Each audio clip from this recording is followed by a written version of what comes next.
Assalamualaikum warahmatullahi wabarakatuh. Perkenalkan, nama saya Nisa Akila dari Prodi PGSD. Di sini saya akan menyelesaikan tugas video filsafat ilmu. Pada kesempatan ini, saya akan menjelaskan mengenai hubungan timbal balik antara filsafat ilmu dan pendidikan, serta mengapa filsafat ilmu memiliki peran penting dalam dunia pendidikan. Filsafat ilmu dan pendidikan memiliki hubungan yang saling memengaruhi. Filsafat ilmu berfungsi mengawasi dan memperkuat keberadaan atau eksistensi ilmu pendidikan agar tetap berkembang secara ilmiah dan memiliki arah yang jelas. Ilmu pendidikan tidak hanya bersih teori dan praktik mengajar, tetapi juga memerlukan landasan berpikir agar ilmu tersebut memiliki dasar yang kuat. Disinilah filsafat ilmu berperan untuk mempertanyakan hakikat pendidikan, bagaimana pengetahuan pendidikan diperoleh, dan apa manfaatnya bagi manusia. Selain itu, filsafat ilmu juga memperkuat sisi keilmiahan pendidikan. Artinya, teori atau metode pendidikan tidak boleh muncul hanya berdasarkan pendapat pribadi, tetapi harus melalui proses ilmiah seperti penelitian, observasi, dan pengujian. Dengan demikian, pendidikan berkembang berdasarkan fakta dan dapat dipertanggungjawabkan.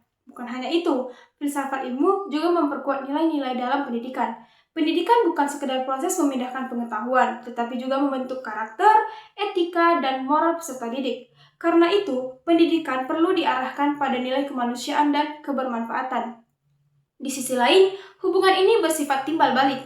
Pendidikan yang bermakna dan bernilai juga ikut memperkuat perkembangan filsafat ilmu.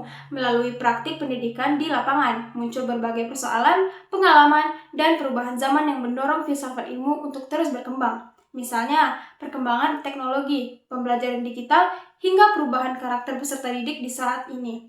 Hal-hal tersebut memunculkan pertanyaan baru yang kemudian dikaji kembali melalui pendekatan filsafat ilmu. Selanjutnya, filsafat ilmu sering disebut sebagai pisau analisis karena memiliki 3 sudut pandang yang utama, yaitu ontologi, epistemologi, dan aksiologi. Ontologi membahas apa hakikat suatu hal. Dalam pendidikan, apa sebenarnya tujuan pendidikan? Apakah hanya untuk memperoleh nilai tinggi atau membentuk manusia seutuhnya? Kemudian, epistemologi membahas bagaimana cara memperoleh pengetahuan. Dalam pendidikan, hal ini berkaitan dengan metode pembelajaran, strategi mengajar, dan sumber belajar yang digunakan. Lalu aksiologi membahas nilai dan manfaat ilmu. Dalam pendidikan, apakah ilmu yang diajarkan memberikan manfaat dan membentuk karakter yang baik?